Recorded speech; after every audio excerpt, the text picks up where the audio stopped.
Hey, what's going on, everybody? This is the Black Trekker. Thank you for taking the time in your morning, afternoon, or evening to sit in with me for a few ticks so we can talk about the next episode of Star Trek Picard, Season 3, Episode 3, 17 Seconds. So, I'm going to tell you the good about the show that I liked, stuff that I was excited about, and the stuff that I didn't like. And then as you watch it, you'll see why. So, let's start at the show. This takes place right at the end of Episode 2.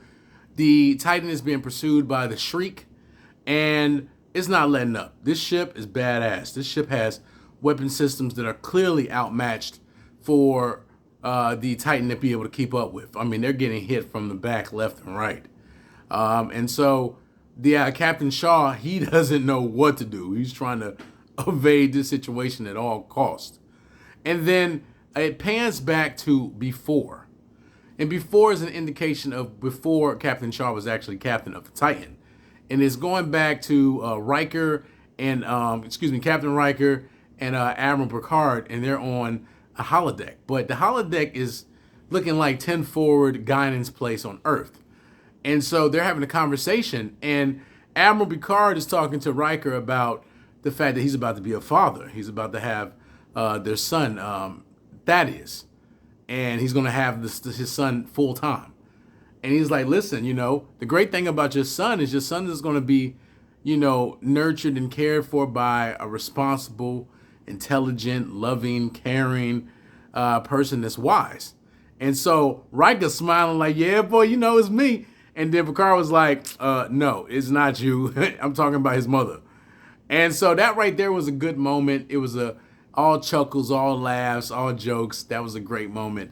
And then what occurred is that they get a call, and it's Counselor Troy.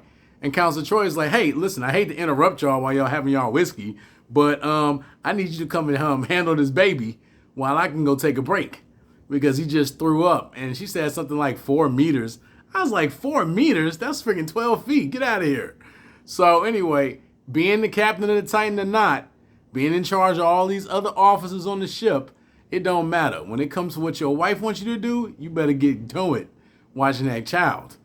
So anyway, Riker is about to get up and he's about to leave, and Picard is basically looking at him like he's being proud, and because their relationship is kind of like the de facto son-father type of dynamic, because Picard, even though Riker was his number one on the Enterprise, Picard was still, considerably, maybe like 15 to 20 years older than Riker. I have to say something, though, about the before sequence, is that the CGI was really good on Riker. I mean, it looked like Riker from when he was in his 30s, maybe like his mid-40s. So the CGI was pretty good. It was splendid. And then it goes back to present day. And present day, they're still inside of the Nebula. The Nebula doesn't have a particular name. And they're trying to evade the Shriek. And they're realizing that the Shriek is a very powerful modern ship. And they're trying to find ways to be able to get away from it. And so basically, LaForge is basically saying that engineering is going to need probably about 2 hours to be able to get the warp drive back online so they can escape.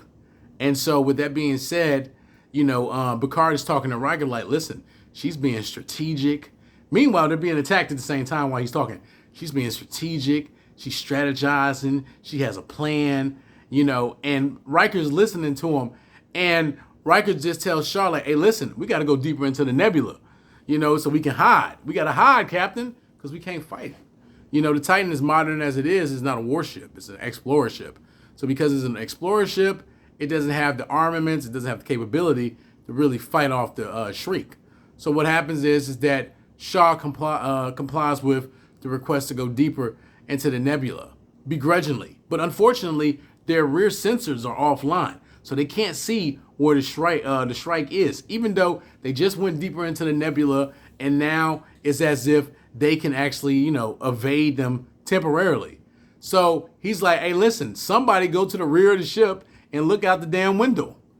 And, well, he said GD window, but I'm not going to say that. He's look out the damn window. And basically, if you see the Shrike, let us know. So that's what he did. He sent 2 people to the rear of the ship to look out and also to see where the Shrike is. And so what occurs is that they're trying to evade the Shrike. And then what happens is we pan back to the Ralphie arc. Now, I have to be frank and I have to be honest. I really, truly don't care about the Ralphie arc. The Ralphie arc is so... Ugh. It's just so, like, not even worth watching. I don't really care about where she's going with her storyline. She wakes up.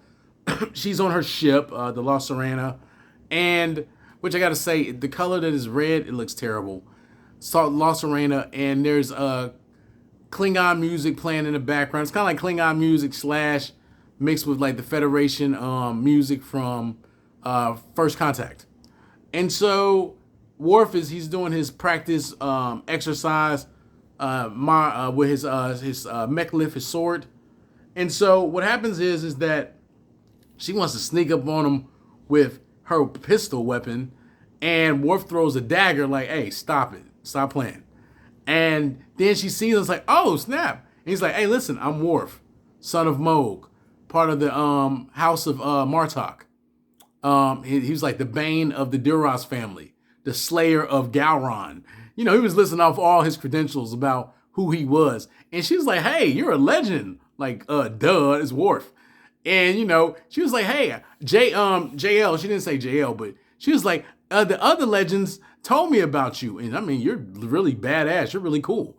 And he was like, oh yeah, thanks. I know. Would you like some chamomile tea? And I'm like, damn, you want some chamomile tea?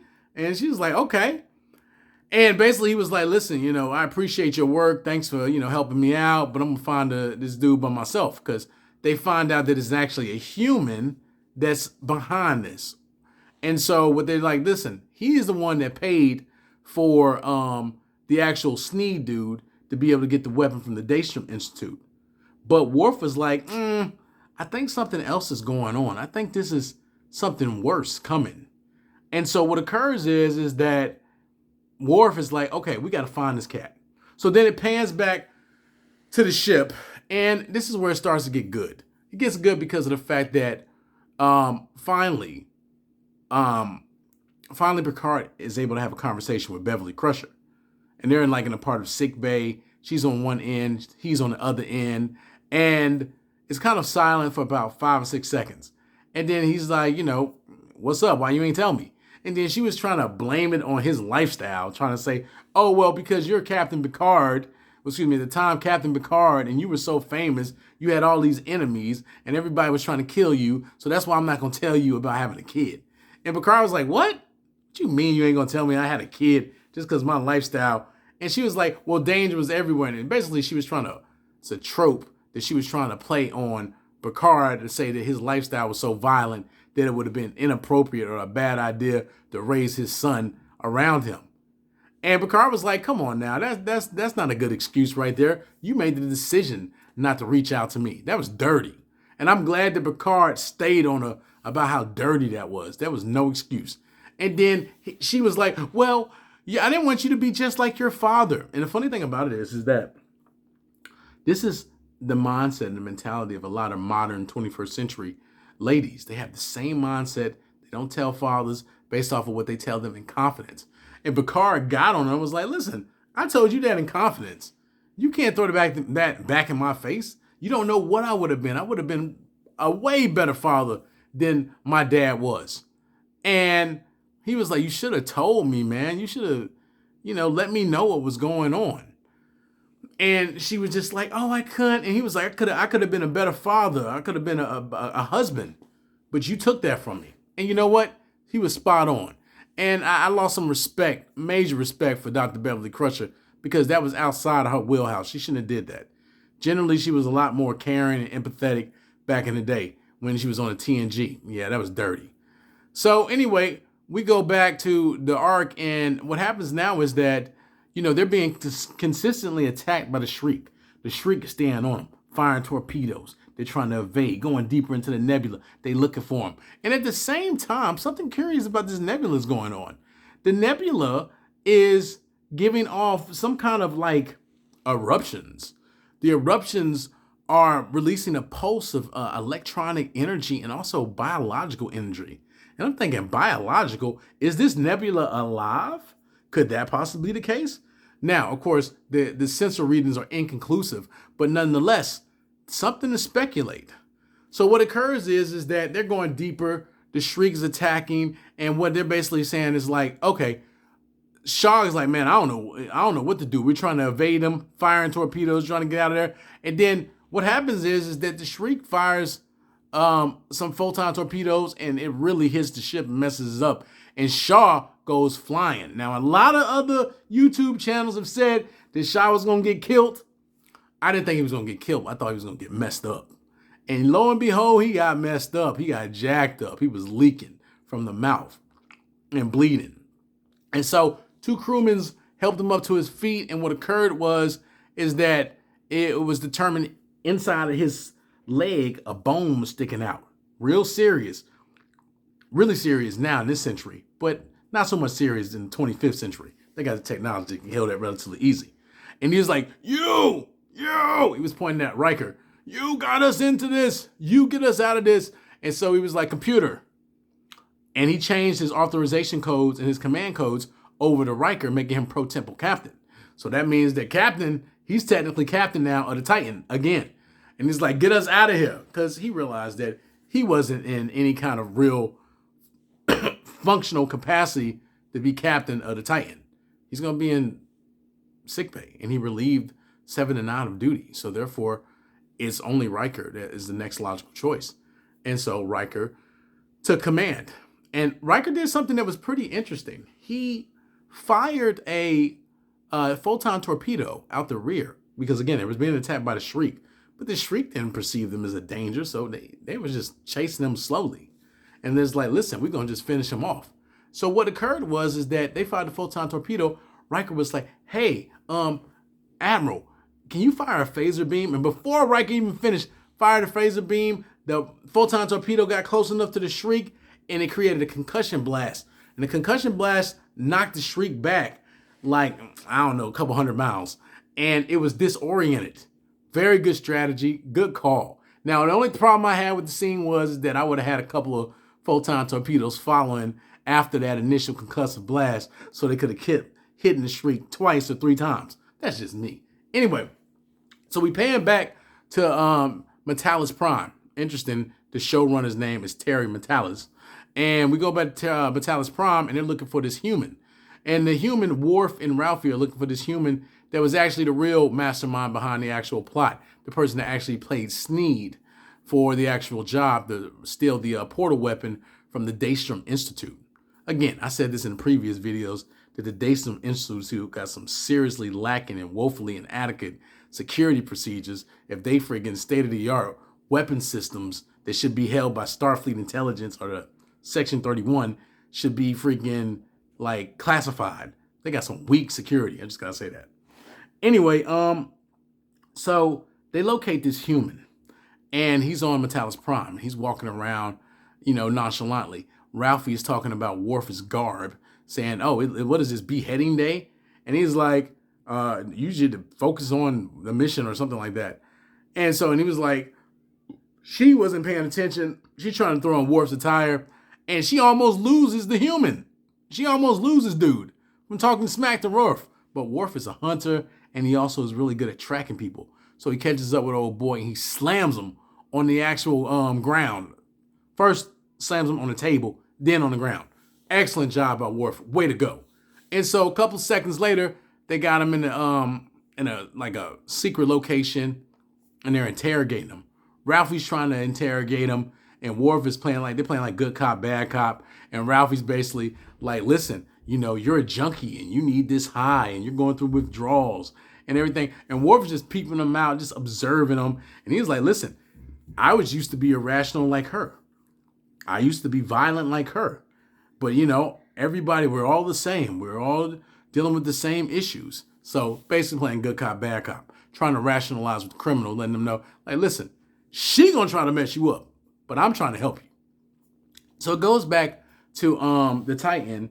And what occurs is that once we get there, it's discovered that the deeper that they go into the actual nebula, the worse the effects get. Now, I don't know what it is with nebulas.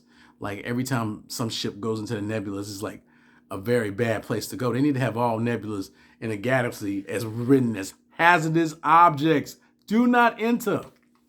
So what occurs is that finally warp drive is about to be reestablished. Now, I got to say this.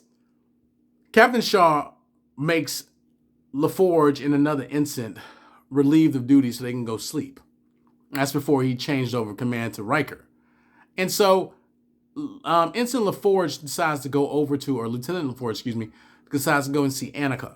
And Annika is number one. She's a commander of the ship, but she's been relieved of duty. And so she goes and she talks about basically her father. And it's absolutely annoying. Annoying. Stop talking about it. You know, my dad is one of the most famous engineers in Starfleet history. Girl, shut up. Everybody on the ship know who your dad is. Everybody on the ship know who your dad is. Your captain know who your dad is. Your freaking the executive officer know who your dad is. The Admiral Picard know who your dad is. Captain Riker know who your dad is. Everybody. Even the Commander Vedic of the other ship know who your dad is. So shut up and stop talking about my dad is, Commodore LaForge. Girl, shut up. Everybody knows that. That's one thing I wish they would stop doing. Making the audience feel like we're morons and we don't know who her father is. We do. Just like we know that Jack Crusher is Picard's son, even though we ain't getting no DNA test. That's what I'm going to say. They on a 25th century ship with all this advanced medical technology, and you don't know what the actual DNA results is? Come on now, let's get serious. So anyway, what happens is that after that, and she makes a statement about, like my father, we don't make friends easily, but when we make friends, we make them for life, yada, yada, yada. That was completely a pointless scene, but nonetheless, they had it. And then it goes to sickbay. And I got to say this about the Titan's medical personnel, chiefly the chief medical officer. She dumb. She don't know what she's doing. I don't know what the 25th century medical schools are like, but I got to say this. Starfleet Medical is completely out of line. They dumb. Firstly, Beverly Crusher, even though I don't like about what she did with Picard, Beverly Crusher is scanning a guy with one of their sensor tools, like a tricorder. And she's basically saying, listen, you're going to be okay. You got to take it easy. And then she coming along like, whoa, what you doing, doctor? It's been 20 years since you've been a doctor. Like, I guess she completely forgot the whole story arc of episode 1 and 2, where she was going around with her son, helping people out throughout the galaxy. I mean, she's been administering medical aid and medical research to people for 20 plus years. It's not like when you graduate from medical school and then you get assigned to a ship and you've been practicing on that ship for 8 to 10 years, you just forget how to be a doctor. It wasn't like she was just sitting on her laurels and not actually being a practicing active doctor in the galaxy.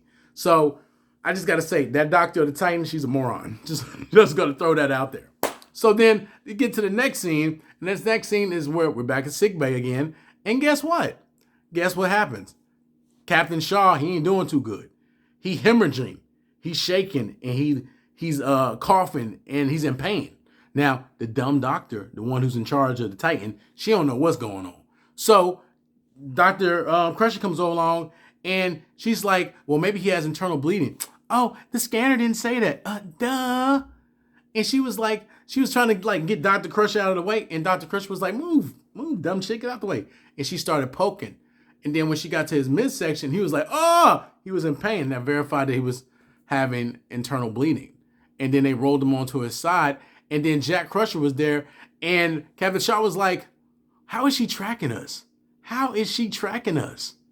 And then so what happened is that it clicked in Jack Crusher's brain like, wait a second, something got to be coming. And he looked at the blood and he was like, kind of like breadcrumbs.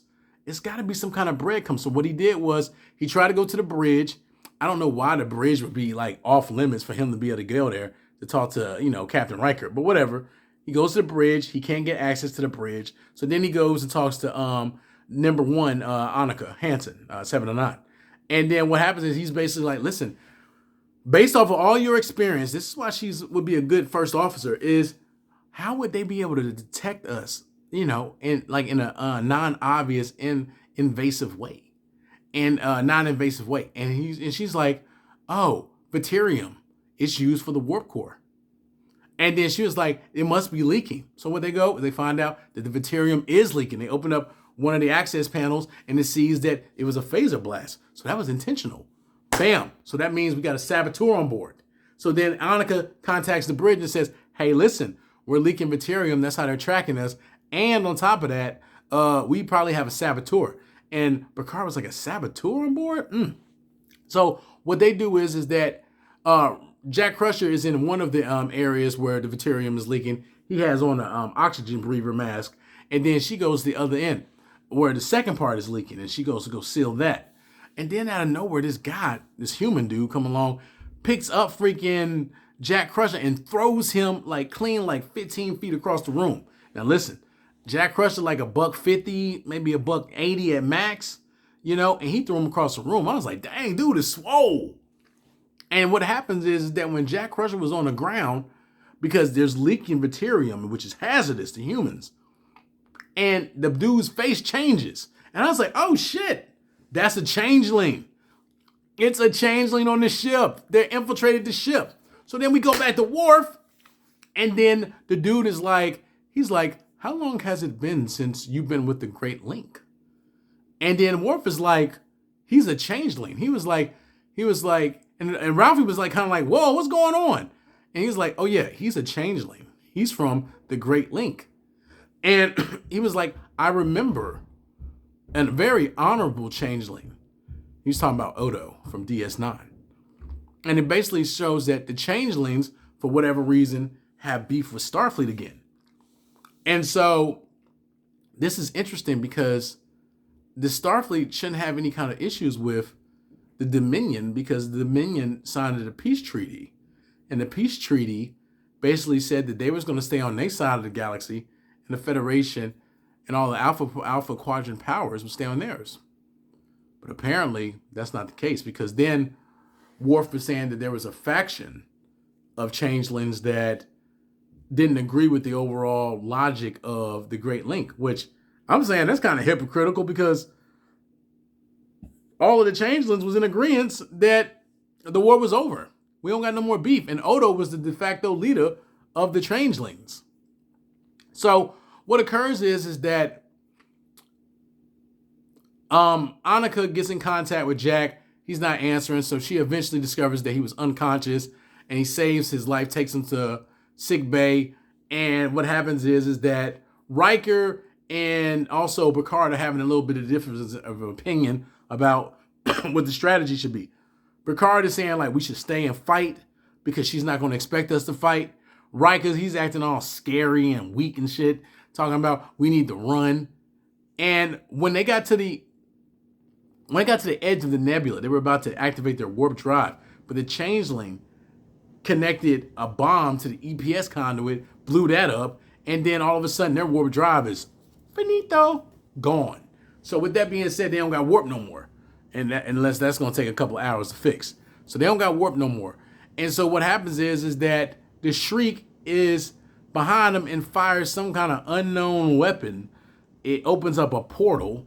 The ship goes through the portal, and then it is like directly like closer to the Shriek and also inside of the nebula deeper. And then it fires another portal weapon to get it closer to the like a deeper part of the nebula. Pretty badass. I don't know how they accomplished that. And with that being said, they're literally surrounded by the nebula. And so then what happens is that they get a call from sickbay saying that Jack is about to die. So Picard is just like, I don't know what to do. He's just looking there trying to give suggestions. And Riker turns to him and is like, go to the freaking sickbay and go see about your son. And I know that Picard is a synthetic now and he's not really technically human anymore or biologically human, but he has feelings and he realizes the regret and the sadness of him losing his son, even though he doesn't know him. Thankfully, Jack pulls through and he starts breathing again. And Picard has a big sigh of relief. Goes back to the bridge and he's like, listen, we need to turn around and fight. And so what happens is Riker's like, all right, fine. So they fire 4 photon torpedoes, which I'm surprised because he said fire everything. Where's the phasers at? They only fired photon torpedoes. They fired 4 photon torpedoes. That was everything. I know the Titan is not a warship. It's a cruiser, an explorer. But the Enterprise D was an explorer, and it had a fuck ton more than four photon torpedoes. So that means right there that was weak. So what happens is they fire 4 photon torpedoes, and then what happens is that the Shriek anticipates that, fires the little portal weapon again. The photon torpedoes go through the portal and hit the back of the ship. And then the ship is like, I guess basically like dead in the water, which I'm like, y'all ain't have your shields up? Seriously? And so it's starting to spin all out of control and going deeper and deeper into the actual nebula. And that is pretty much the gist of episode 3, 17 seconds. So I think this episode was pretty good. I would give it probably like a B. My ranking scales are from F to A. So this was a B. I can't lie. It had a little bit of a hostile environment between Picard and Riker. They have a difference of opinion of the purpose of the ship. At the end of the episode, Riker told Picard that you have killed us and you need to leave the ship. Not leave the ship, but leave the bridge. And Picard leaves the bridge. But in all reality, that wasn't Picard's fault. That was Riker's fault because he should have fought the Shriek from the get-go. That was dumb. And I don't understand why Riker's acting so scary and weak now, because they fought the Borg. You fought the Borg. You beat the Borg. So let's stop it. Acting all scared. I'll say this. If you fought the Borg and you were able to hold your own or you was able to win, I wouldn't be scared of no adversary in the galaxy. No adversary. Because everybody is scared of the Borg. Even species 8472 from Fluidic Space, they scared of the Borg. So let's get serious. So Riker was acting like a little punk right there. He was acting scary.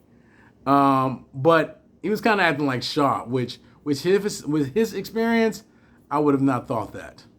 But again, it was a good episode. It was a B. And I thank you guys for taking the time to sit in with me for a few ticks. I look forward to episode 4 so we can go over it. By all means, like, share, subscribe, tell your friends about my channel. Please leave some comments in the comment section and let me know what you think. Some of the pluses about the episode, some of the things you may have disagreed with me about. And above all, live long and prosper. This is the Black Trekker signing out. Peace.